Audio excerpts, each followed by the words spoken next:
From the first stirrings of mankind's desire to build, to the great monuments of old, to the seemingly infinitely tall skyscrapers of the Anthropocene, reaching for the skies, there is an apparent time-transcending quality that architecture often strives to be, a sort of permanent quality that we deem a desirable quality of our creations.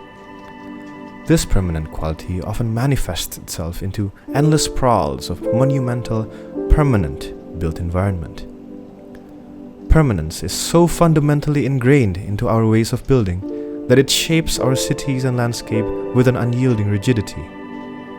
We design and construct with the intent of enduring, embedding our structures with an expectation of eternity.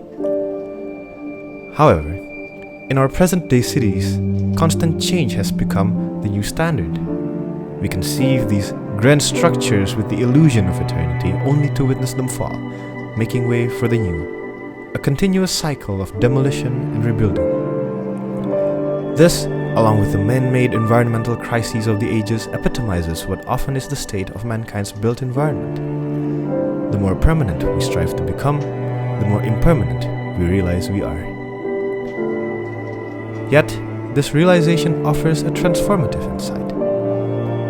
Perhaps the pathway to achieving true permanence lies in becoming so impermanent we are able to perpetually adapt to change, a state of perpetual evolution and adaptation.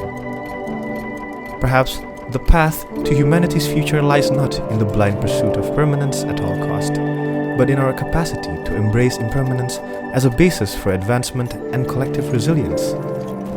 It is through this paradoxical embrace of impermanence that we discover the true essence of permanence, a state of perpetual evolution and adaptation that transcends the boundaries of space and time, a state beyond permanence, a state of transpermanence.